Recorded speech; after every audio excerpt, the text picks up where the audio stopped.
começo aqui minha aula semanal para falar sobre trauma, né.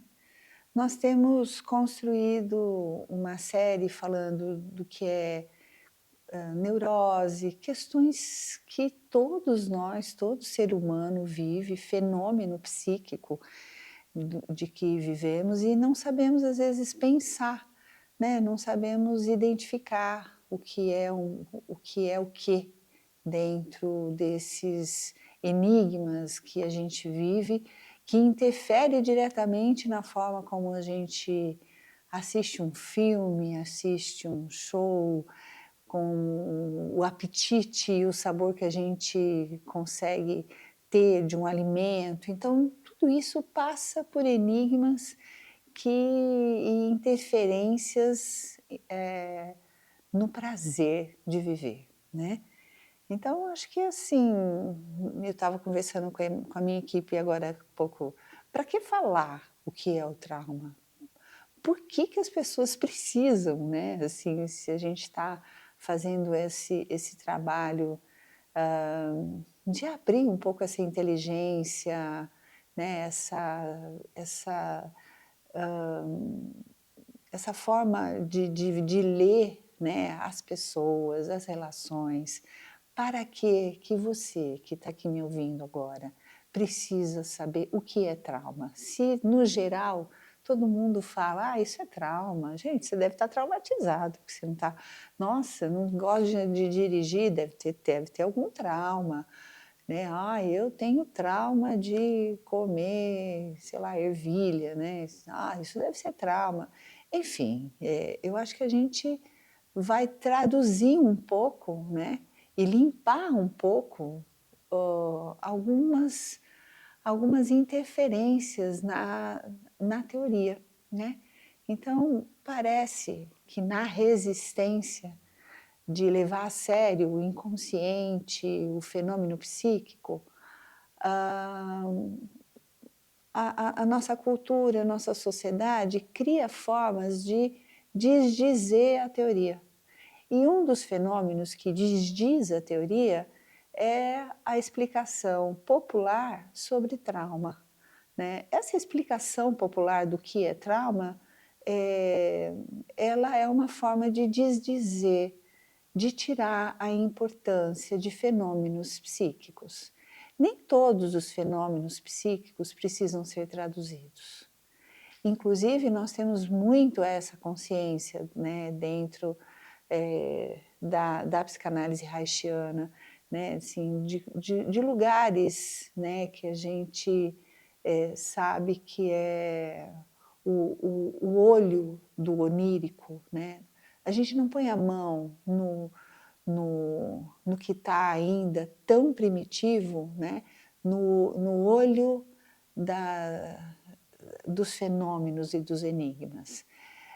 Mas aquilo que se desprende desse grande núcleo, né, desse núcleo tão denso, né, o que se desprende no próprio inconsciente, isso sim a gente vai, buscar uma tradução, porque já fica incomodando, né, e por isso somente por isso que a gente traduz, né, um desconforto, porque ele se desprendeu, né, e quando não se desprendeu, a gente não mexe. Então a gente tem várias situações que a gente não põe a mão. O trauma é um acontecimento que foi para uma região, né, no nosso funcionamento neuropsicológico, que a gente precisa pôr a mão. E por que que a gente precisa pôr a mão? Porque a consequência de um trauma é uma paralisia, né.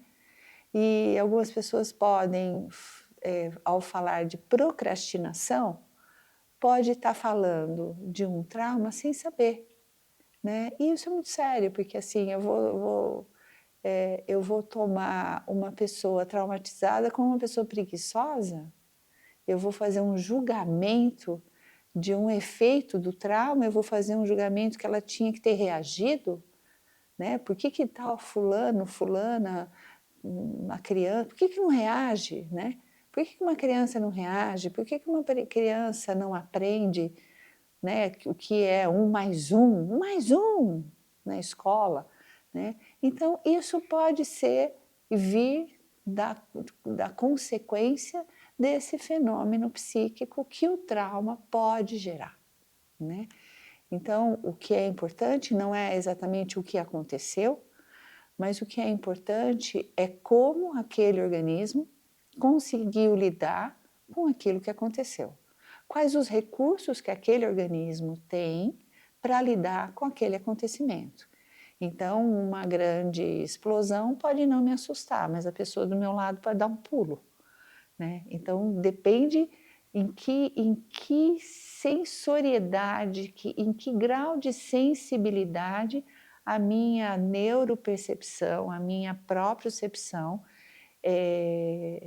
como é que está isso? Ó, se eu estou em função de uma vida, de uma história, eu tenho um núcleo extremamente em estado de alerta, e isso pode fazer com que os acontecimentos me gerem, me atravessem de uma forma mais profunda do que atravessa uma outra pessoa que está com outro tipo de resiliência, resistência, sensação de fortalecimento.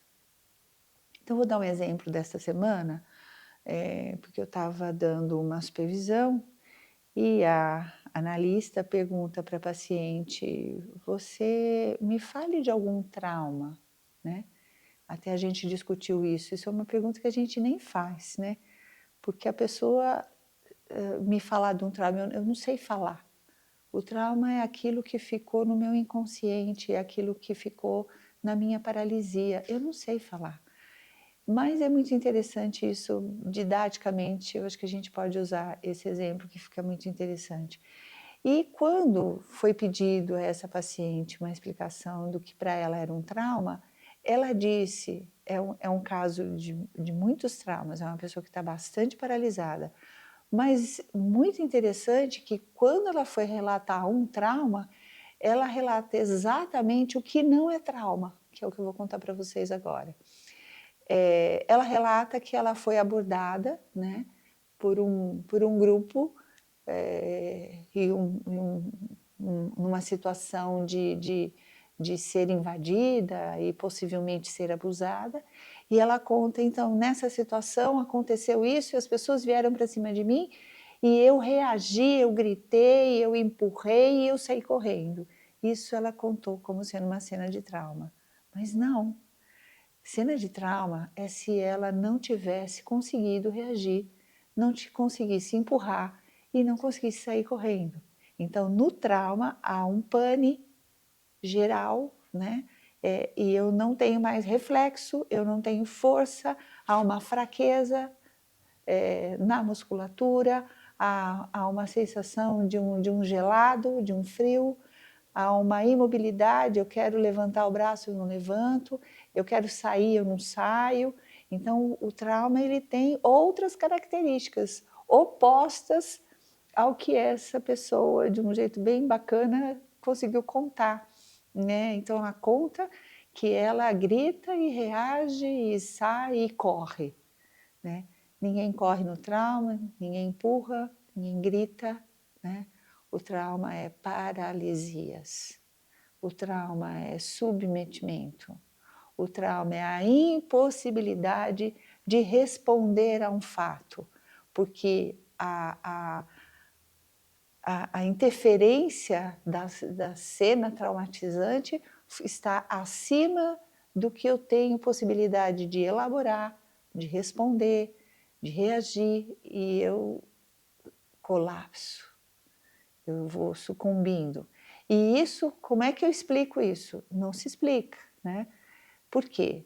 Porque a cena do trauma eu posso apagar, como a gente vê em muitas histórias, olha, a cena apagou. E o medo, não, ele continua circulando pelo corpo. O susto continua circulando pelo corpo. E a cena? A cena apaga. E isso fica circulando. Qualquer cena parecida com essa de ameaça, esse medo se liga. Aí fala, não, tenho medo de avião, tenho medo de barata, tenho medo do escuro. quando alguém grita, eu paraliso. Então, eu vou, essa emoção que circula procurando descarga, porque nós somos energia em busca de alívio dessa energia, dessa carga. Nós somos carga precisando de alívio na descarga. Então, essa energia perdida dentro de mim, quando encontro uma cena perigosa, muitas vezes, ela se liga a essa cena perigosa. Por isso que, biologicamente, uma pessoa traumatizada uma vez vai ter a tendência de procurar a mesma cena no desejo de ter um outro destino àquela história, né? Então, às vezes eu brinco para falar disso, da criança que põe o dedo na tomada, ela olha a tomada, 2 olhinhos bonitinhos, ela vai lá, põe o dedo e toma um choque, chora. Aí, a chance dela voltar a colocar o dedo na tomada é grande. Por quê? Porque ela quer um outro destino. Ela quer voltar, colocar o dedo na tomada e algo se resolver de um outro jeito. Ela quer procurar o prazer frustrado que ela parecia ter, que teria ali e não teve, né? Enfim, para que serve saber sobre o trauma? Vocês podem me contar, se vocês quiserem, se vocês conseguirem pensar em alguma coisa, se quiserem compartilhar. Eu penso que saber do trauma para saber pensar sobre si, para saber pensar sobre a história, para saber ir se tornando um conhecedor dos meus enigmas, né? Para que eu possa aprender a aprender o que é uma vida mais prazerosa, né? Eu acho que pode ter benefícios. Era isso.